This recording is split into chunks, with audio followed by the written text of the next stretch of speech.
agradeciéndole a Jonathan por sumarse a la iniciativa Friends of Figma Cali.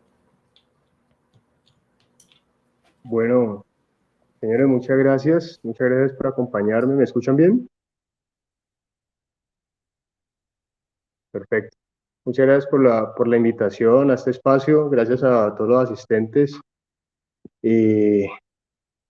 Bueno, mi nombre es Jonathan, me conocen muchos por el alias Guti. Llevo trabajando desde 2011 como carrera profesional en el mundo de la tecnología, del tema de User Experience. Me he dedicado básicamente al sector tecnológico y el ecosistema emprendedor del país.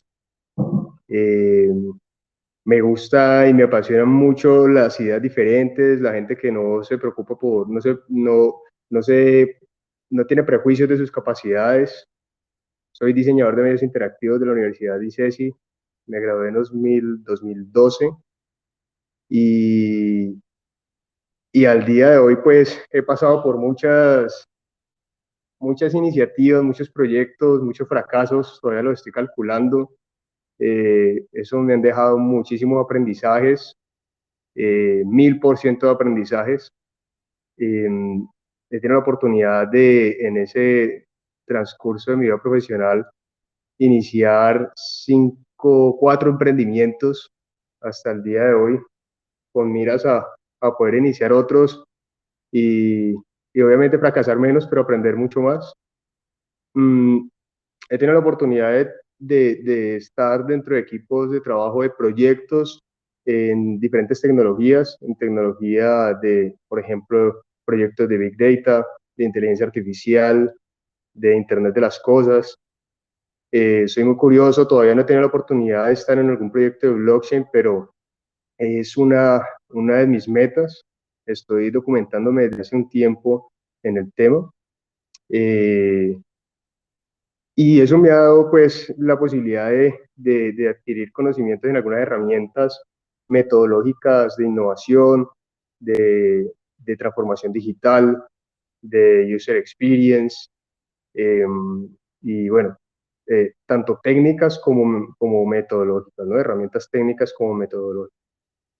Mis principales intereses están hoy en día en la familia, en viajar como todos, yo creo, en las mascotas, no sobran, nunca falta en el hogar. La música, me gusta mucho la música, la fotografía, la ciencia, y cuando puedo, cada vez que tengo la oportunidad, disfrutar de alguna experiencia diferente, algo de aventura, y ahí voy chequeando en la lista. Hoy en día soy consultor en transformación digital y en innovación. Soy cofundador de Asterisco, cofundador de Hello, una iniciativa que pues por la pandemia se pausó. Fui cofundador de En5, otra iniciativa que nació en paralelo casi a Hello en 2016, y socio de Mazamorra Producciones. Mazamorra Producciones es más una sociedad de hobby en fotografía de producto, marketing visual principalmente, especialistas en gastronomía, productos gastronómicos. Esto es un poquito más de combinación de hobby con trabajo. Bueno, ese es mi perfil. Podemos conectarnos por LinkedIn para los que deseen. Y bueno, continuamos. La charla de hoy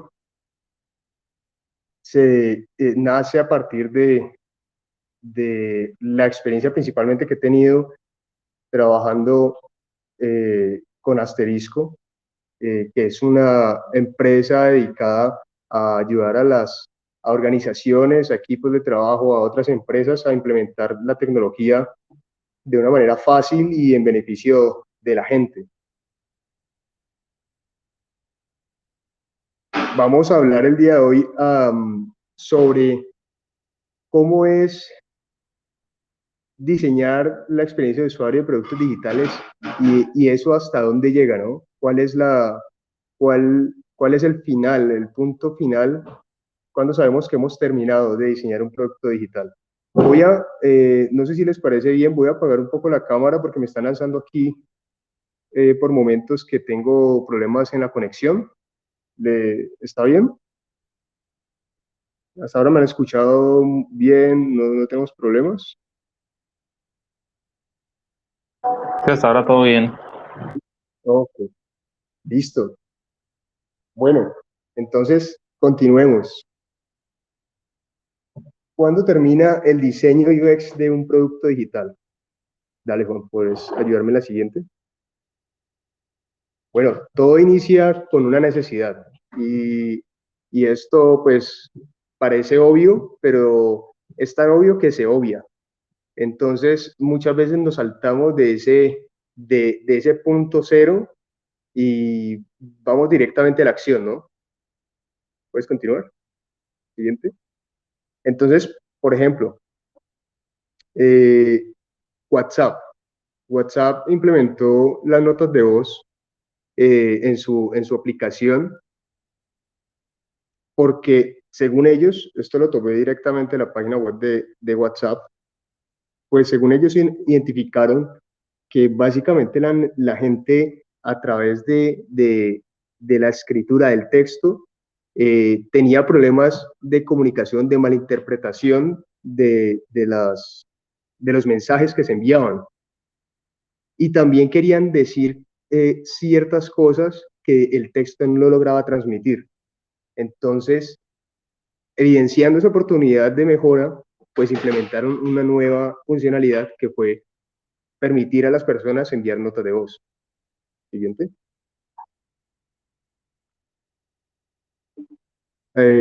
Juan, ahí, ahí te permite seguir. No, atrás. Atrás, vale. ¿Estás desde el PDF o desde el slideshow? Ah, ok, ahí.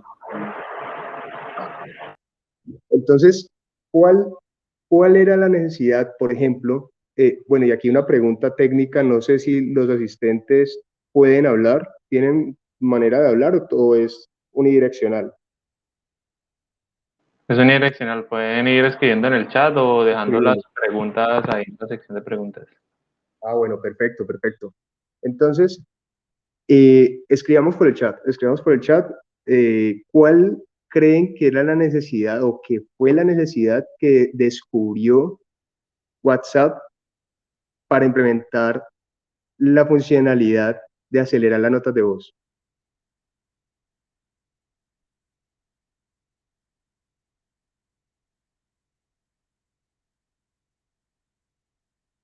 Que tomaba mucho tiempo recibir el mensaje, que a la gente no le gustaba o le molestaba escribir, corto enviarlo, lento recibirlo, corto enviarlo, lento recibirlo.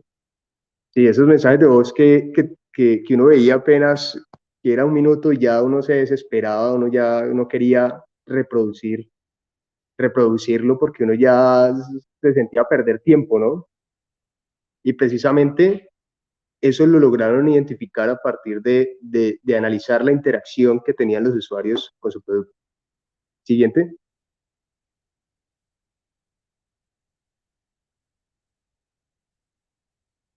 Disney Plus, por ejemplo. ¿Cuál creen? Vuelvan y cuéntenme por el chat. ¿Cuál creen que fue la necesidad que evidenció Disney para su lanzamiento de la plataforma de Disney Plus? Todos la conocemos, supongo, ¿cierto? Si hay alguien que no, pues levanta mano.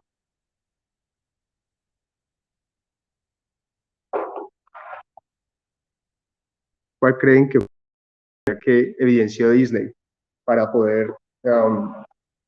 Netflix estaba haciendo plata con su contenido. Bueno, sí, eso es una necesidad, por ejemplo, de negocio, contenido para niños, que las películas antiguas de ellas no se encontraban en otras plataformas de ellos, ok.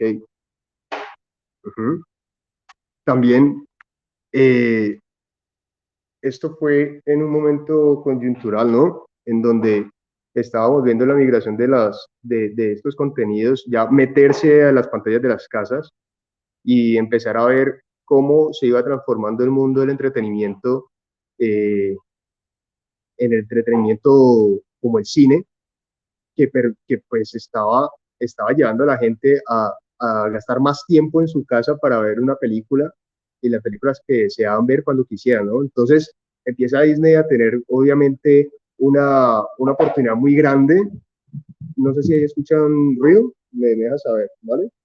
Eh, una oportunidad muy grande, pues, de negocio, pero también empieza eso a partir, eh, a, a definirse a partir de la interacción que empieza a haber, el comportamiento que empieza a haber en el mercado, de sus usuarios. Siguiente.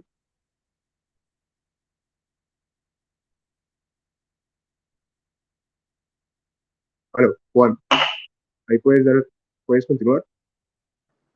Ahí en el de Hello, o el siguiente. Perdón, es que no me actualiza. Ah, bueno, ahí Pero está. permitido. Creo que no me actualizó, pero eso, ya me actualizó. Listo. Entonces, lo primero que tenemos que hacer, en vista de estos ejemplos, es empatizar con las necesidades del usuario, ¿no? Estamos hablando de la experiencia de usuario, por ende, estamos diseñando centrado en el usuario. Pero primero tenemos que entender cuáles son esas necesidades, ese problema que hay que resolver.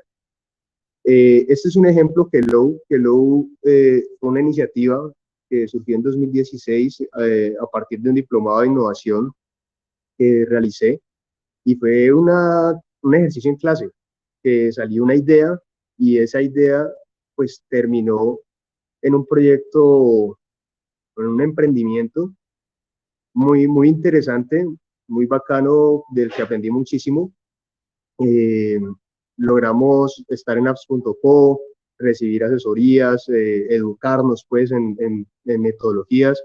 Logramos estar en medios, hacer campañas de medios para poder pues ser visible y generar tracción, al punto que llegamos hasta hacer la boleta en Shark Tank Colombia. Pero fue una experiencia súper interesante. Y lo primero que tuvimos que hacer fue entrevistar eh, los que considerábamos nosotros nuestros usuarios, ¿no? Que en este caso eran los viajeros ocasionales. ¿Qué hacía Hello? Alquilaba chaquetas de invierno especializadas para invierno para viajeros colombianos que fueran un poco inexpertos. Entonces, pero para poder llegar a esa propuesta, digamos, a eso que voy a hacer, pues primero empezamos por entender el usuario y realizamos 50 entrevistas de donde sacamos muchos datos. Hicimos un user persona, que no sé si lo han escuchado, si no lo han escuchado me dejan saber por el chat, si no saben de qué se trata el user persona, y adentramos un poquito. Eh, y además, siguiente, Juan,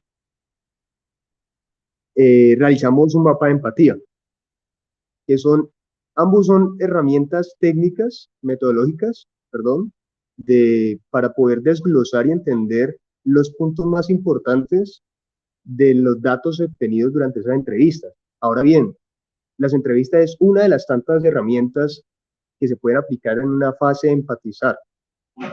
Se puede hacer encuestas, se pueden hacer observaciones. Esto es un método netamente de investigación. Y el mapa de empatía de los user personas son de los más usados en el user experience, pero no son los únicos, hay muchísimos más. El mapa de empatía, por ejemplo, y el user persona, si vieron de pronto si recuerdan cómo me presenté, traté de hacer eh, de hacer mi currículum como si fuera bajo la estructura del user persona, como para dar ejemplo también.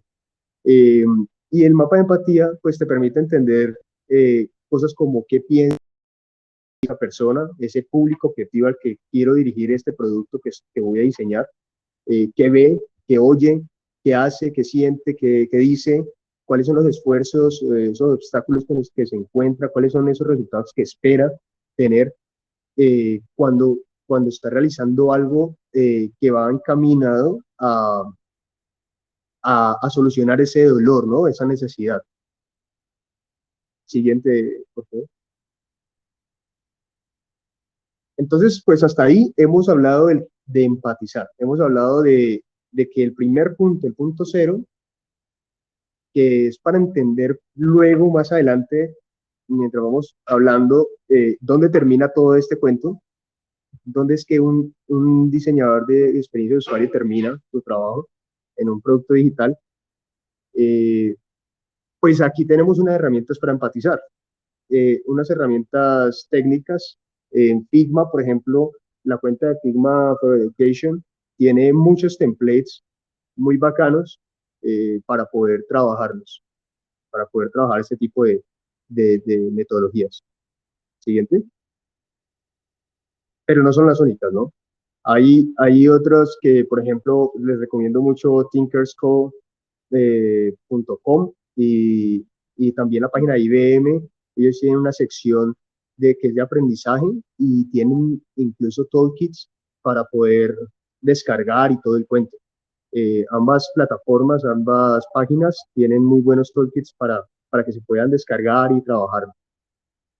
Y van a ver que son muchísimas. Pueden implementar de acuerdo al caso, la necesidad o lo que les parezca mejor para ustedes entenderlo. A mí me gusta trabajar mucho con los user persona y los mapas de empatía, por ejemplo. Siguiente. Entonces, ¿todo esto para qué es? Esta fase de empatizar es súper importante para evitar el famoso user. El user es un concepto, yo lo conocí cuando estaba haciendo un curso en IBM. No había escuchado el término antes, me pareció muy bacano, y es cuando una persona erróneamente cree que representa al usuario final, ¿no? Entonces, el hecho de que haya tenido una experiencia respecto a la problemática que cree solucionar con su producto digital, le hace pensar que él representa a ese público, ¿no? Y empieza a pensar cuáles serían sus propias necesidades. Y eso, lógicamente, es el primer error en una secuencia de errores. No validar primero en una fase de investigación, de empatizar, pues, quiénes son realmente mis usuarios. Siguiente.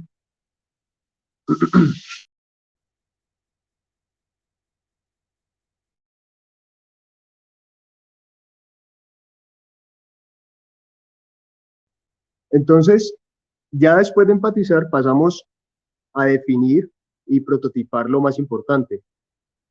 Ahora bien, hago una aclaración. De pronto, si algunos de ustedes han escuchado metodologías como Design Thinking o Design Sprint, pues van a entender que nos estamos dirigiendo por esos lares, ¿no? Sobre ese camino. Lógicamente estoy siendo poco expreso, ¿no? Estoy yendo muy rápido por la metodología porque no es el centro de la charla, pero sí me parece buena la aclaración para que entiendan sobre qué se está basando.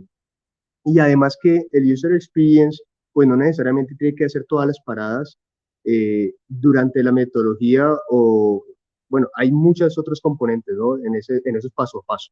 Pero más allá de eso, un punto importante o una fase importante, la segunda, es definir y prototipar. Lo más importante. Entonces, por ejemplo, Starship de SpaceX, la nave que pretende incluso llevar tripulación y volver a ser reciclable, que lo ha logrado, pues digamos que tuvo 5 intentos de hacer una misión y 4 terminaron en explosiones, ¿no? Y el último, el quinto, no fue del todo un éxito, aunque lograron el objetivo, que era validar si podían arrancar y volver intactos. A la final parece que hubo un problema de todas maneras, pero lograron validar una hipótesis. Entonces, esto es un ejemplo de, de, de un caso de pronto muy costoso de prototipado, pero también es lógicamente pues acorde a las circunstancias y al sector donde nos estamos moviendo, ¿no? Es, es muy difícil tal vez prototipar eh, un viaje a la luna sin tener que invertir muchísimo en algo como esto, ¿no? O de viajes al espacio para poder invertir todo esto. Entonces, siguiente, esto es un ejemplo que les quería. Peguti, por ahí teníamos una pregunta acerca de las metodologías. ¿Qué tanto cambias de métodos o te ves en la necesidad de aprender nuevos? Uf, pues yo mantengo, a mí me gusta mucho estar documentándome, como estar atento a lo que está pasando y a lo que se está usando. Por ejemplo, eh, pues yo trabajo lógicamente con design thinking, pero no hace mucho conocí Enterprise Design Thinking, que incluso en esta charla les voy a comentar un poquitico muy rápidamente sobre el tema, y es una metodología de IBM que ellos cogieron y transformaron cosas. Y ustedes van a encontrar mucho que las metodologías por ahí empiezan conceptos a cambiar dependiendo de quién la dice, ¿no? Claro, porque se apropian y tiene sus usos dependiendo de las necesidades. Eh, por ejemplo, esta otra que es la metodología Garage de IBM también, que me pareció muy interesante, pero para otro tipo de, digamos que entra el user experience, pero es mucho más grande, contempla equipos de desarrollo, todo el aspecto de desarrollo y operaciones, eh, e incluso me gusta combinar varias metodologías. Por ejemplo, el ciclo de producto, de madurez de producto, la, la combino con el design sprint, que es la metodología que nació de Google, pues, que es como en un sprint, o sea, en una semana, en un sprint de 9 días o de 2 semanas máximo, una semana, eh, hacer todo el design thinking. Como puede ser que vos en el implementes el design thinking en un mes, 2 meses, ¿no? O en un periodo más largo. La metodología Lean, bueno, hay muchas metodologías, pero vos puedes ir cambiándolas y ajustándolas en determinados momentos, según tus necesidades. Mm, eh, bueno, entonces, no sé si hay otra pregunta. Esa. Listo. Entonces, tenemos que pasar de lo grande y feo a lo justo y feo, ¿no? Cuando estamos iniciando este diseño, es muy probable que se nos empiecen a ocurrir, habiendo entendido las necesidades del usuario, pues es muy probable que empiecen a salir muchas ideas y muchas nos suenen muy buenas. Entonces queremos hacerlas todas. Queremos que, mejor dicho, sacarla del estadio desde el principio.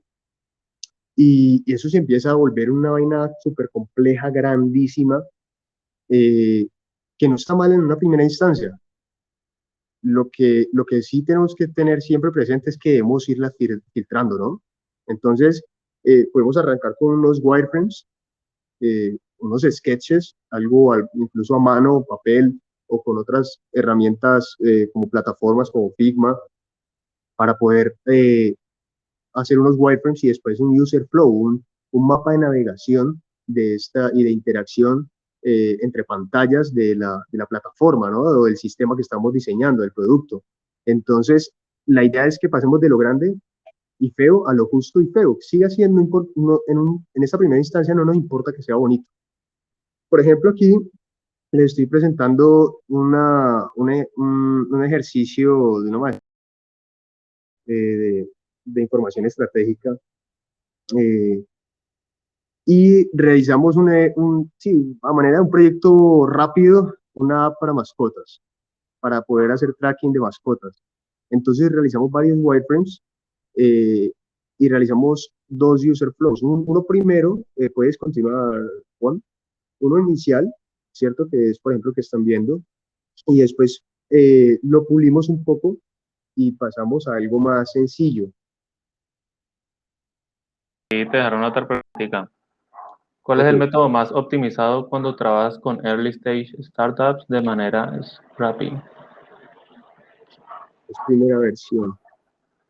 Bueno, esa es de las preguntas que corchadoras.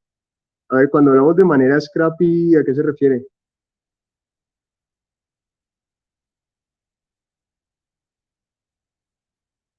Amigo Gustavo.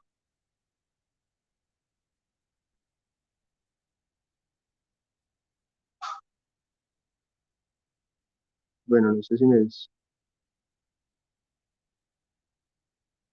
en- bueno, mientras nos aclara la pregunta. Ok.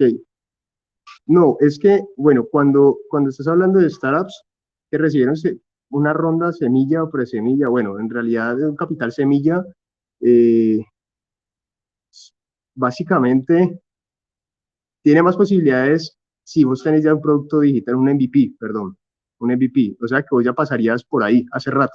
Es decir, ya el diseño del MVP pasó y para poder llegar a levantar capital, eh, pues lo ideal es que tengas un MVP, sepas cuál es la solución.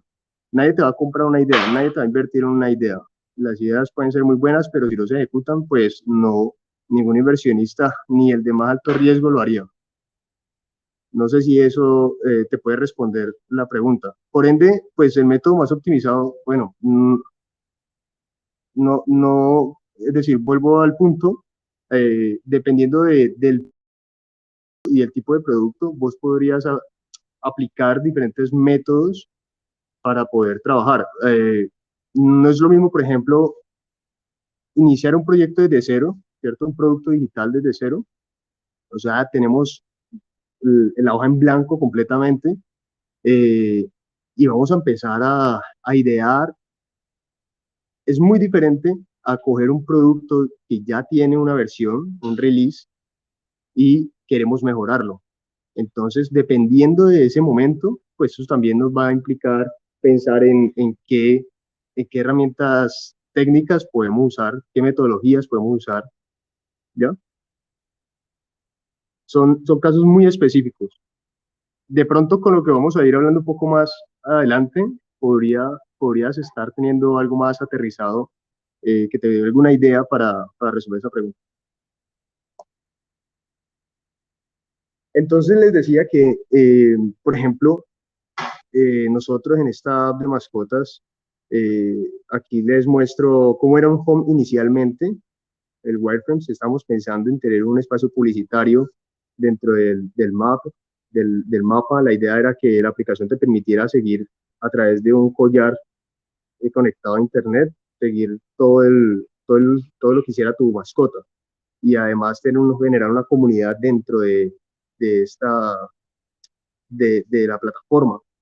Eh, Y en términos de UI, pues estábamos viendo que queríamos tener un link al menú principal, pues para que desglosara todo el menú, un buscador, un espacio publicitario, que fuera un marketplace ahí mismo para poder encontrar servicios y productos, etcétera, tuviera hasta blog destacado. Entonces empezamos a llenar muchas cosas y el home mejorado, pues el mejorado en ese momento para nosotros fue no hagamos más dinámica la herramienta, pero más mínima. Entonces pusimos notificaciones, un icono de notificaciones y el icono de la lupa que no fuera el campo abierto completamente desde el inicio, sino que se abriera cuando lo cliqueara, por ejemplo. Evitamos el espacio publicitario, queríamos darle prioridad a la experiencia de la funcionalidad real, pues, o más primordial de la aplicación. Siguiente.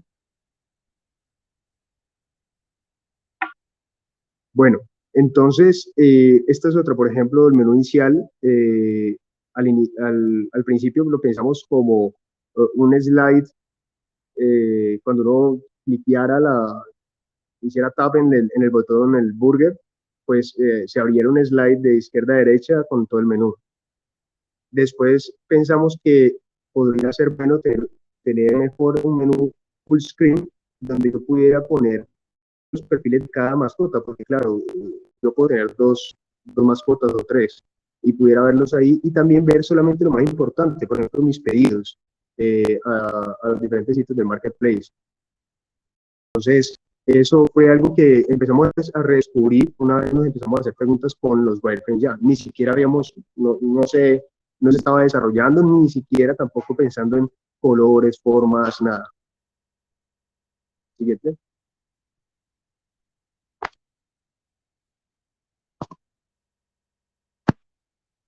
¿Cómo definir las características mínimas? Yo creo que eso es uno de los grandes, de las grandes barreras o dolores cuando uno está diseñando un producto digital, la experiencia de usuario. es poder empezar a entender, bueno, y esas características mínimas, ¿cómo las logro aterrizar, no? ¿Cómo sé cuáles son las mínimas y cuáles deberían entrar en este MVP, ¿no? Entonces, por ejemplo, ahí tenemos un story map. Esto es un user story map de un proyecto de Big Data que lideré en el sector financiero.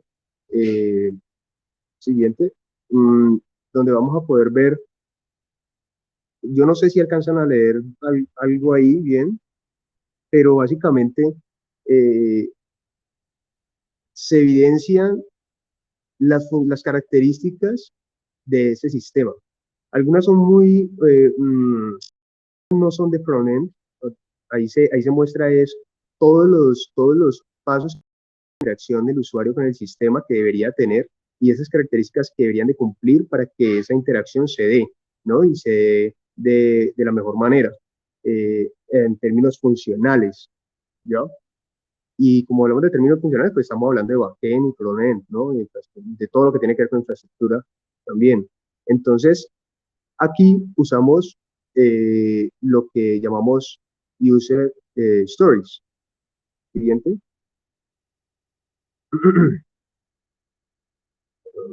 No sé si se refrescó. Las user stories, bien.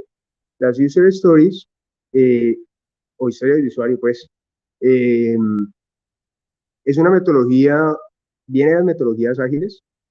Se usa, por ejemplo, en Scrum, que es la metodología que yo uso para todo lo que tiene que ver con diseño y desarrollo de productos digitales, de software.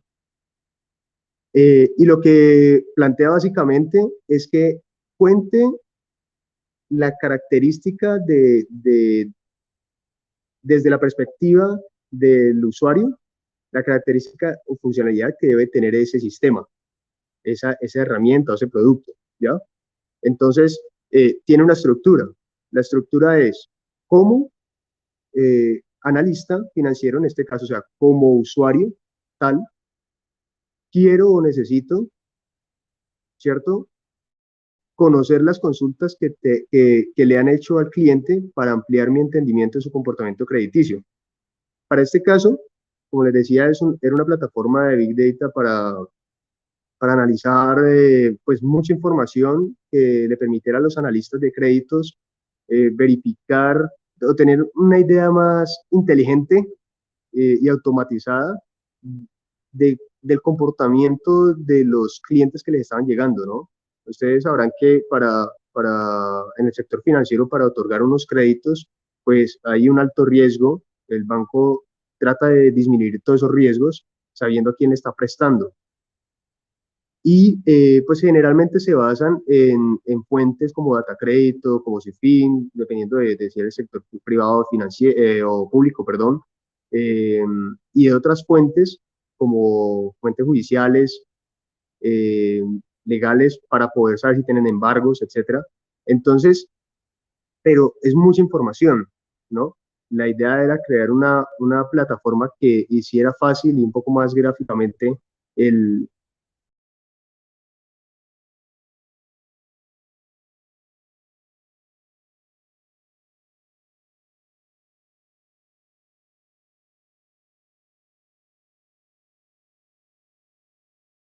Uy, perdimos a Jonathan.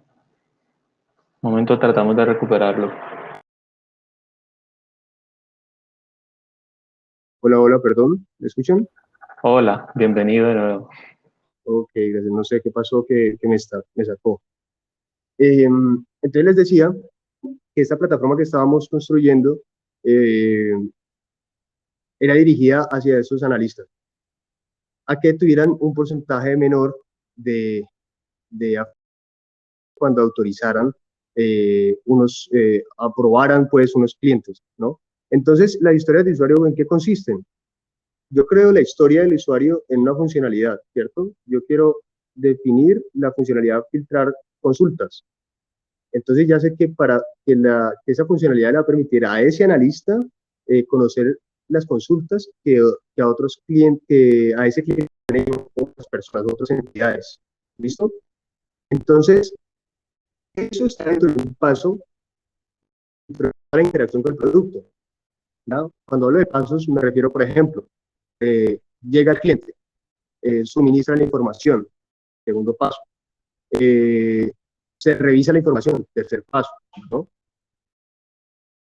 Y para cada paso hay una serie de actividades, de tareas, ¿no? De cosas que hace el sistema o que hace la empresa o la organización o el equipo. Y el EPIC simplemente es un grupo, encierra o categoriza muchas historias de usuario. O sea, dentro de ese EPIC pueden caber muchos tipos de usuarios, una gran cantidad de historias de usuario, ¿ya? Si quieren ampliar información sobre este tema de historias de usuario, pues pueden ir a scrum.org o atlassian.com. En Atlassian tienen muy buena documentación sobre el tema y pues bueno, obviamente Scrum y Agile también. Siguiente.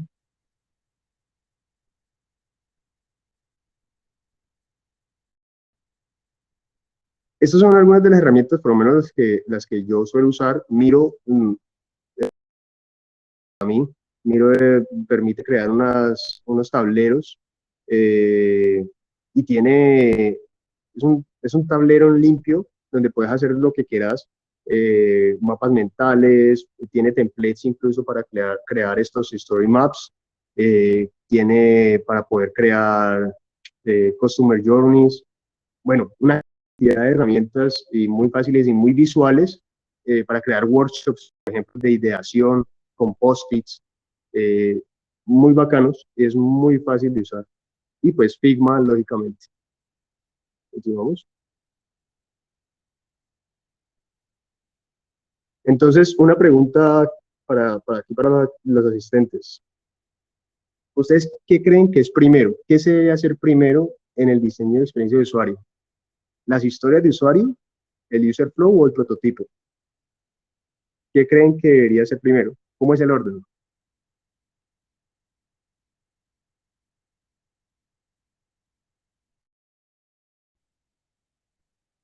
Historia de usuario, user flow y prototipo. Historia de usuario primero.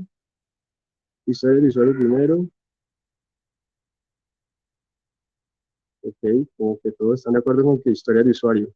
User flow y prototipo. Miren que les hago la pregunta porque a mí me ha tocado, yo he intentado de todas las formas. Eh, Todavía no estoy muy seguro de la conclusión, porque, porque resulta que es un proceso iterativo. Muchas veces, algunas ocasiones, yo he arrancado por el diseño del prototipo en sketches porque se me ocurren ideas apenas yo ya entiendo la necesidad del usuario y se me ocurren unas ideas y las quiero bocetar, ¿cierto? Eh, y viendo la idea bocetada, empiezo a crear las historias de usuario, por ejemplo, y empiezo a ver que ese story map me empieza a mostrar que, uy, hay algo raro ahí, como que no me cuadra. E incluso me ayuda a que el prototipo cambie. Eh, y después hacer un user flow, o incluso el prototipo hago un user flow y eso me ayuda a hacer el story map que a la vez me cambia ese user flow y ese prototipado. Como también he arrancado por las historias de usuario. Muchas veces, incluso me pasó recientemente en un proyecto de IoT en el que estoy coordinando, las historias de usuario se empezaron a hacer y a medida que iba haciendo el mapa, iba descubriendo cada vez más historias de usuario y podía desglosar las que iban para el MVP y las que iban para un release, un segundo release, ¿no? Y las que quedaban en backlog, o sea, las que no se iban a tocar todavía, pero que consideramos que podrían funcionar en algún momento para meterlas a desarrollo, a diseño y desarrollo. Pero, pero cuando empezamos a hacer el prototipado en Wireframes, empezamos a hacerlo, nos empezamos a dar cuenta de que había unas historias que estaban como todavía como abstractas, como que no, pucha, como que faltaba algo, o incluso faltaban unas o sobraban otras. Entonces, la verdad, yo no les puedo dar una conclusión sobre esto, por eso planteaba la pregunta para ver ustedes qué opinaban y si han tenido la posibilidad de hacer el ejercicio, pues buenísimo saberlo, cómo les ha ido con eso, ¿no? Y si no, pues háganlo y nos cuentan. A ver qué tal. Siguiente, por favor. Entonces aquí viene el tema del PMB o MVP, pues, que tanto he hablado, ¿no? El producto mínimo viable. Ese primer producto funcional con las mínimas características que el usuario espera para solucionar sus necesidades. Aquí ya tenemos entonces, hemos aterrizado el prototipo a un punto de una manera iterativa, o sea, cíclica, donde vamos y volvemos mejorando, hasta llegar a un punto donde decimos, este va a ser el MVP, el producto mínimo viable. Esto va a ser lo que vamos a llevar a llegar a diseñar y a desarrollar posteriormente. Siguiente.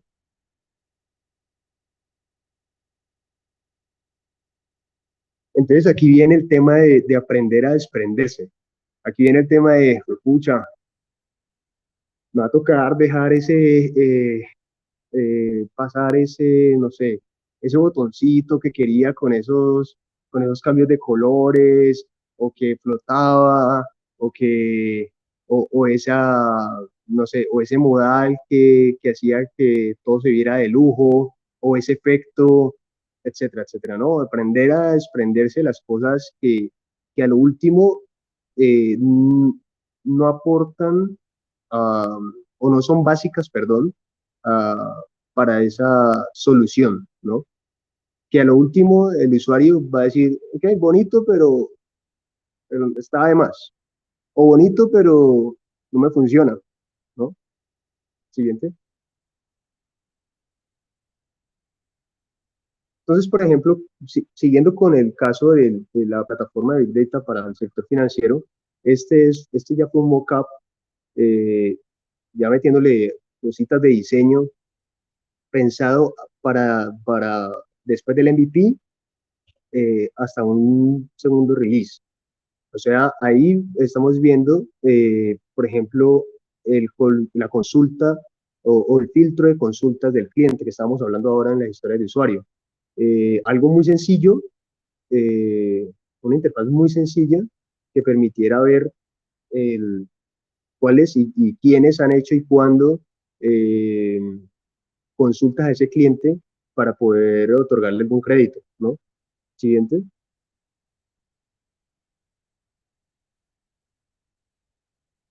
Esta, por ejemplo, es otra pantalla de esa herramienta, eh, que permitiera tener mucho más datos en detalle del cliente que se estaba consultando. Entonces, mostrar gráficamente porcentajes de, no sé, indicadores que permitiera entender rápidamente con solamente ver los colores, ya el analista pudiera identificar de qué se trataba, ¿no? De qué indicador se trataba, qué cantidad, qué monto podríamos otorgarle en el crédito, y ver su estado financiero reportado, ¿no? De ahí para abajo. Siguiente.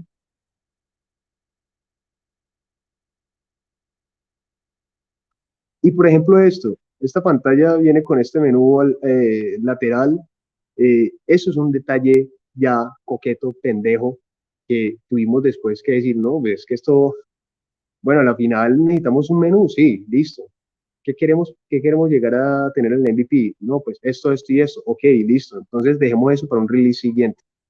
Es probable que a la final, en el diseño, en el mockup o en el prototipo de alta fidelidad, en la parte, en fase de diseño, pues igual lleguemos hasta un punto de detalle, ¿no? Pero no quiere decir que eso tal cual deba desarrollarse.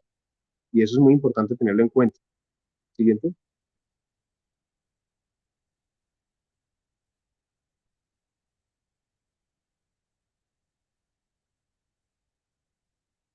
Entonces, por ejemplo, Netflix. Netflix en 1997 eh, eh, probó el envío de DVDs, de películas en DVD, por correo certificado. Ese fue su MVP, ese fue su prototipo, más bien. Siguiente. Después, en, en el 2000, ya tenía, digamos, una plataforma, pues apenas para la época, ¿no? La estética, donde pudiera la gente consultar estas películas y algunas puntuaciones. Siguiente, ahí empezó a aprender a desaprender, ¿no? A aprender del usuario. Ya ellos tenían una idea de negocio, y empezaron a entender cómo es que se comportaba el usuario y empezaron a desaprender eso que creían, ¿no? Ese user empezó a retirarse, ¿no? A salirse de la luz. Empezaron a testear en 2007 con usuarios reales, perdón, en 2007 no es que hayan empezado a testear con usuarios reales, sino que a partir del testeo con usuarios reales, pues en 2007, por ejemplo, se vio otra iteración de ese producto, ¿no? O unas mejoras, ¿no? En diseño, en UI, en experiencia. Siguiente. En el 2008, pues ya teníamos algo mucho más cercano a lo que ya la mayoría de gente alcanzó a conocer, esa etapa de Netflix, cuando ya llegó incluso a las plataformas web, a los televisores y demás. Siguiente, obteniendo datos reales. Y pues hoy en día, pues ya lo conocemos, ¿no? Ya sabemos qué es. Y esto, eh, cuando no sé si viste el siguiente, porque no se me ha actualizado. Perdón. 21. Eso, 2021. Perfecto, 2021. Gracias. Ya conocemos hoy en día lo que es Netflix, todo lo que hace, sus ventajas, todo su negocio, como se ha crecido y diversificado. Y esto ha sido a partir de iteraciones, ese rediseño del producto constante, de esa interfaz, por ejemplo, de esa experiencia del usuario que está ofreciendo, pues ha sido a partir de obtener datos reales de esos testeos, ¿no? Y eso ayuda a evitar el hipo. Ahorita les explico qué es el hipo. Pero lo importante de aquí es que miren, en el caso de Netflix, la magnitud del cambio que ha llevado que su primer prototipo, que fue enviar el DVD por correo certificado a las casas de quienes lo solicitaban, pues ahora ya tiene una plataforma que lleva sus películas a cualquier parte del mundo, en un instante, a esos usuarios, ¿no? A través de una pantalla. Cambió completamente, la industria del entretenimiento del cine, y, e incluso al punto de que, apalancado de las nuevas tecnologías y de tecnologías 4.0, pues te permita, eh, recomendar, con mucha, certeza, lo que te gusta, ¿no? Y también incluso a llegar a ser, básicamente una plataforma de casting para actores. Ha logrado identificar qué actores, qué tipos de manejos de temas, se encuentran esos actores para que el mercado los acepte y sea un éxito. Cómo la narrativa de las historias tiene que ser para que sean un éxito, ¿no? Entonces, mejor dicho, esto fue un gran caso de éxito que todos conocemos, eh, y a veces de pronto obviamos algunas cosas. Entonces el hipo, bueno, aquí les dejo un link, eh, about de Netflix. Ahí pueden encontrar toda la historia, la línea de tiempo de donde tomé estos datos de Netflix, cuando quieran. Siguiente. Entonces el hipo es un término muy usado en analítica de datos, que significa la opinión de la persona mejor pagada o con más poder en el equipo o en la organización. Highest paid person's opinion. Es, la, es el término que se usa cuando alguien, por ejemplo, en tu equipo es el líder. En ese caso yo creo que le suena mejor el término jefe. Dice, es que yo sé que eso es así y punto, se hace, ¿no? Ese hipo se tiene que ir y se logra erradicar con datos. ¿Y cómo se obtienen datos? Pues haciendo pruebas con el usuario final, preguntándole al usuario final qué sintió, qué experimentó, ¿no? Así vamos a poder llegarle al equipo de trabajo y decirle, miren, esto está diciendo el usuario, no me lo estoy inventando yo. No lo puede refutar usted, jefe, ¿no? Usted, jefa. Siguiente. Entonces, aquí viene el tema del ciclo de vida del producto. El ciclo de vida del producto tiene diferentes momentos.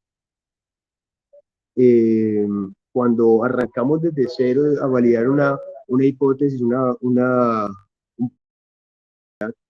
pues entramos en una fase de Problem Solution Fit, entre problema y solución.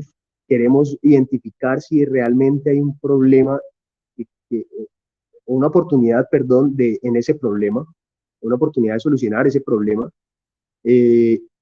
Después pasaríamos al Product Market Fit, que es donde ya hemos diseñado una solución, tenemos una propuesta de valor, tenemos una solución, un producto, en este caso que estamos hablando de un producto digital, pues tenemos algo ya pensado y ya he llevado un MVP y ahora queremos llevarlo al mercado. Entonces queremos ver qué pasa.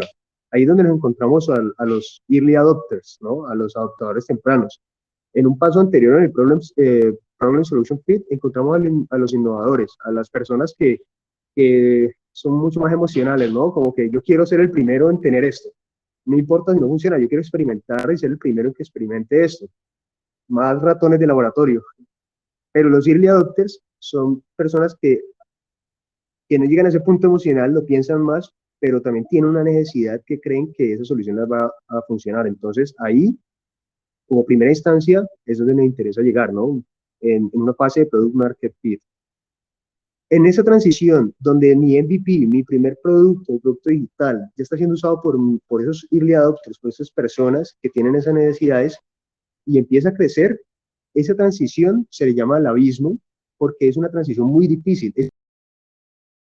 La tracción, con tracción me refiero a generar ventas, ¿no? A generar utilidades, bueno, no, utilidades no, ingresos.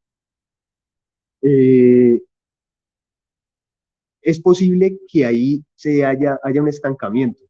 Ahí se cae la mayoría, por ahí se van para el barranco, porque entrar, dependiendo del sector, hay muchos factores, ¿no? De competencia, de innovación, diferenciales, de mercado, hay muchas cosas donde ya la gente, una vez que prueba tu producto, que tiene la necesidad de prueba tu producto, pues si no lo convenciste, si no lograste captarlo y empezar a fidelizarlo, pues esa persona empieza a buscar otras alternativas, ¿no? Sigue buscando otra alternativa. Entonces es un momento crucial. Pero después de pasar eso, pues llegamos a un punto de crecimiento donde encontramos a las mayorías tempranas, ya hay un mercado mucho más grande, hay una curva mucho más exponencial de crecimiento, de adopción de mi producto, y luego pasamos a una etapa de madurez donde ya la curva se va aplanando un poco, encontramos a las mayorías tardías, a esas personas que ya estaban seguramente fidelizadas con otras herramientas, estaban usando otros productos, otras plataformas, otros sistemas. Les era muy difícil pasarse, ¿no? Y de eso encontramos para el siguiente slide, Juan, por favor. En el declive del producto encontramos a las personas que se enteraron de último, básicamente, a los rezagados, a esas personas que ya no, estoy aquí hace mucho rato y esto siempre me ha funcionado, desde siempre ya me adecué a los problemas de estas herramientas, ¿para qué voy a usar otras cosas?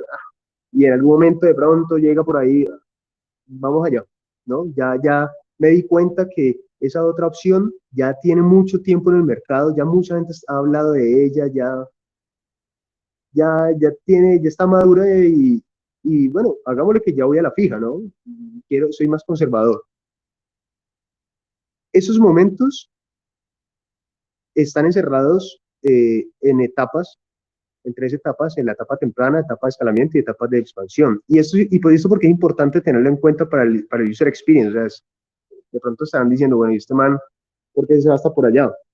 Porque resulta que esta curva, cuando el producto empieza en el declive, en ese momento tiene que volver a iterar e iniciar en el Problem Solution Fit. ¿Por qué? Porque quiere decir que en el momento del declive del producto se está creando una nueva necesidad. Incluso puede que el mercado ya haya cambiado. O sea, ese público objetivo ya tenga otros comportamientos y esté buscando otras cosas. Entonces, en ese momento hay que volver al inicio y no dejar morir el producto. Una cosa es que el producto fracase y otra cosa es que el producto ya tenga que renovarse, ya tenga que repensarse. Y ahí es donde viene el punto, ¿no? Siguiente. Ahí es donde viene el punto de que el user experience es un loop, ¿no? Es un trabajo continuo que para mí nunca termina. Eh, Tenemos una fase de observación, una fase de reflexión y una fase de hacer, que se repiten constantemente. Constantemente estamos en ello. Esto lo he tomado digamos que cogí el concepto eh, y lo apliqué a esta charla y al tema de User Experience basado de la metodología Enterprise Design Thinking de IBM. Ahí les dejo el link también para que, igual este link se los puedo compartir a los organizadores para que lo puedan compartir a los demás. Y es muy interesante. Entonces, viene el tema de que es hacia el infinito, básicamente. Hay un producto constante, en constante mejoramiento, en constante pregunta, ¿no? Inquietudes, con constantes problemas también. Nada nunca nada va a ser perfecto. Entonces, tendríamos que ver es hasta dónde queremos llegar con el producto también, ¿no? O sea, hasta qué punto queremos que ese producto sea disruptivo, incremental, cambie por completo todo el panorama de lo que conocemos hoy en día o no, ¿no? Siguiente.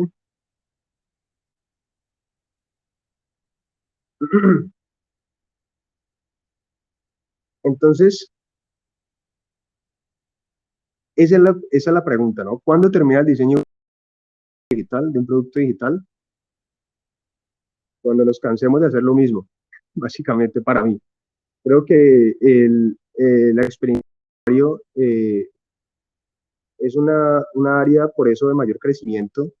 Está en este momento, digamos que en el punto máximo, tal vez ni siquiera el máximo, pero pareciera, en donde los profesionales que se dedican a esto, pues encuentran que es un área en donde pueden explorar mucho. Todas las empresas están preocupadas por el tema.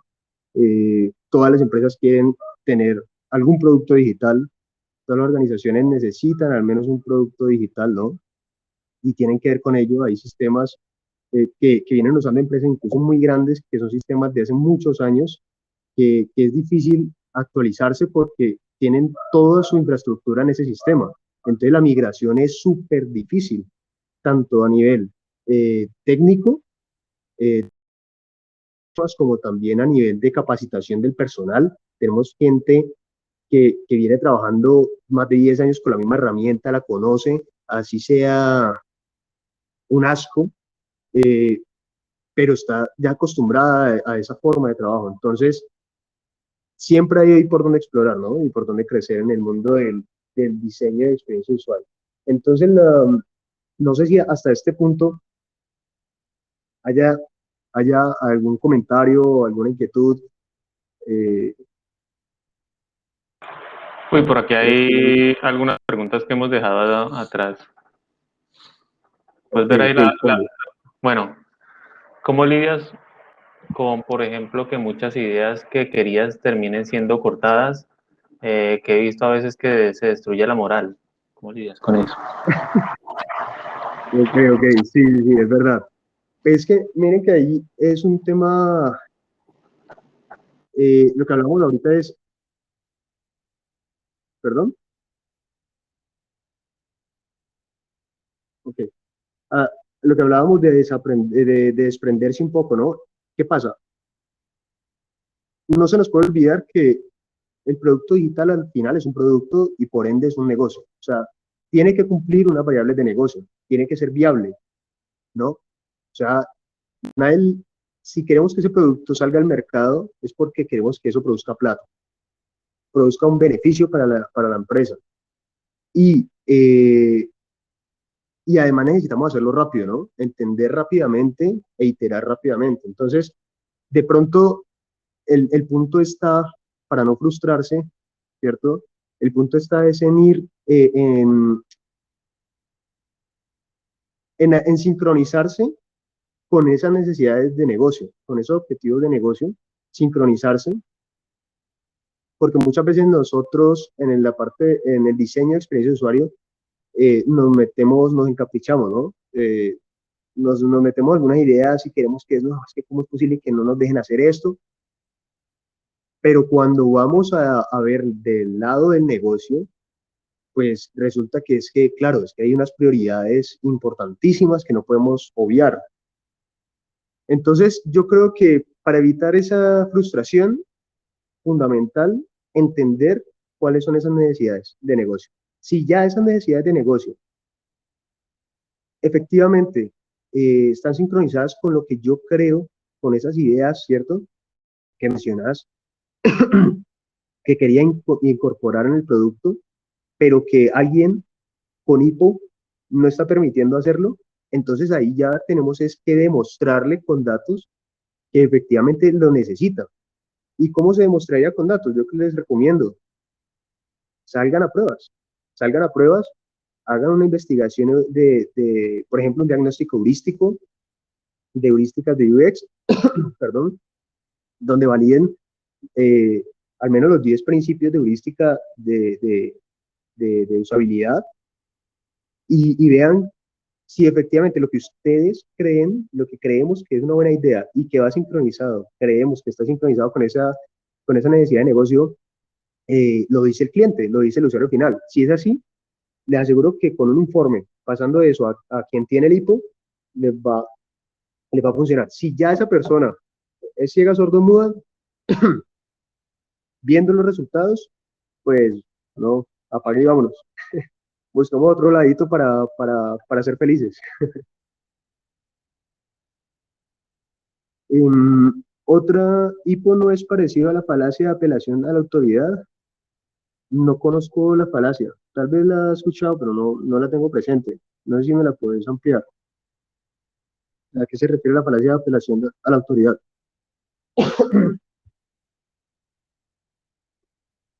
Daniel. Antes esa que te dice había otra. Ah, ok. Cuando buscas referencias de características, lo haces tomando referente de lo que se hace normalmente en apps previas de la misma categoría o buscas más referencias de otros lugares que te gustan. No, mira que el tema de la referencia del benchmark es fundamental.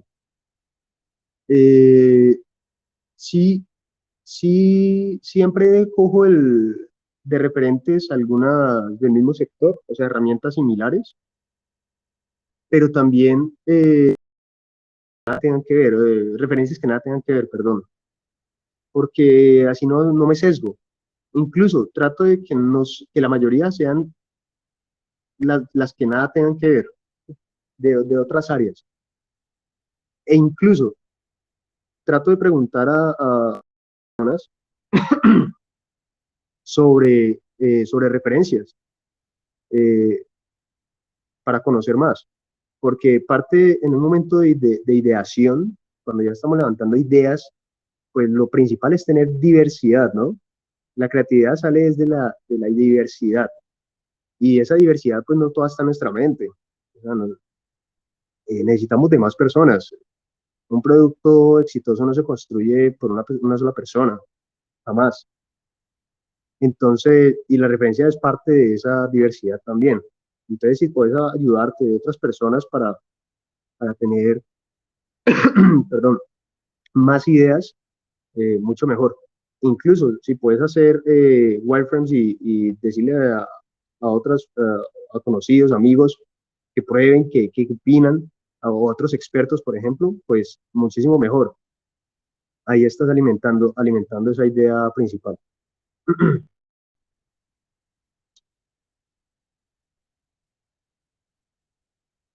Si no la estoy resumiendo, que si una persona en alto cargo tiene una opinión es cierta, en algo en algo que él es experto o tiene rango alto. Sí, exacto, es lo mismo. Se refiere a lo mismo. Eh, ese término experto es peligroso, ¿no? Porque el término experto hace pensar a las personas que siempre tenemos la razón en ese tema puntual. Y es peligroso además porque convencemos a los demás de que tenemos la razón. Eh, y no aceptamos premisas distintas. Entonces, eh, es importante siempre basarse en fuentes fiables y en datos que sean evidentes. Pues. ¿Alguna otra pregunta de pronto?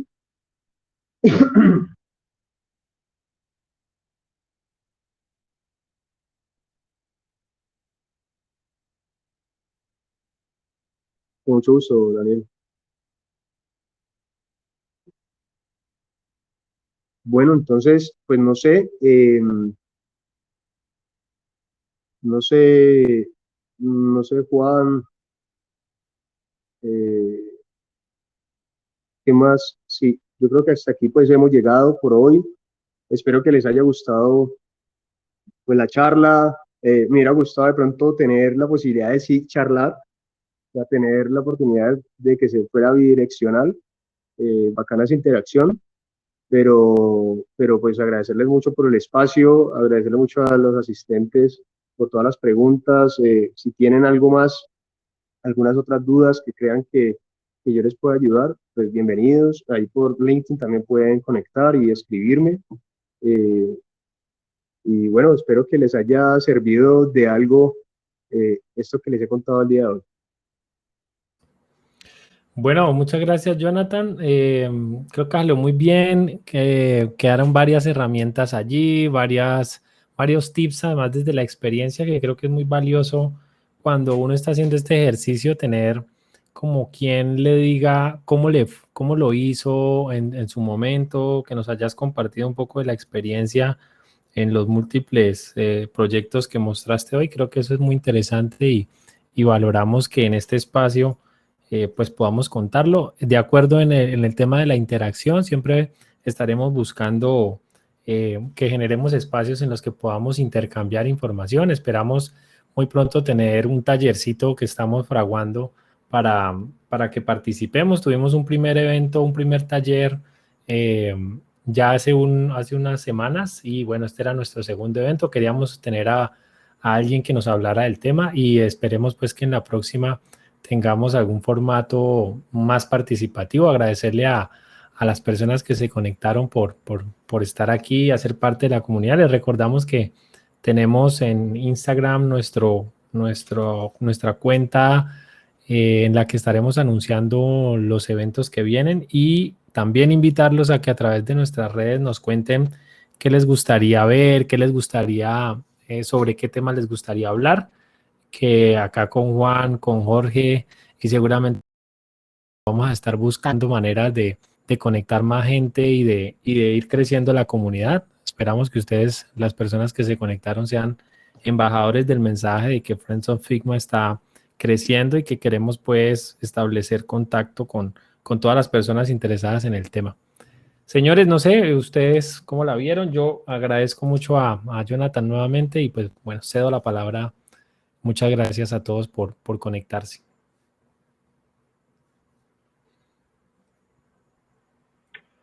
Nada, Nex, yo creo que lo dijiste muy bien, la charla interesantísima, o sea, a pesar de que pues uno ya sabe más o menos qué vas a hablar, yo estuve ahí súper flechado pues con el tema, tenés una cantidad de información de verdad admirable, entonces te aplaudo y ojalá pues te tengamos acá compartiendo más de tu conocimiento, se nota que pues has pasado precisamente por toda esa experiencia que contaste y pues yo me imagino que hay mucho por decir. A los asistentes, muchísimas gracias. Lo mismo que dijo Nex, ojalá nos ayuden también a difundir el mensaje, a compartir pues, la existencia de Friends of Figma Cali para que pues, nos juntemos como comunidad y esto siga creciendo. Muchas gracias, Guti. Bienvenido a la familia. Ya quedó aquí.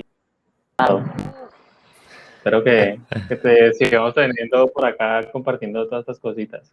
Chévere. De una, claro que sí. Cuenten conmigo. Bueno, pues no siendo más, muchas gracias. Nos vemos en la próxima.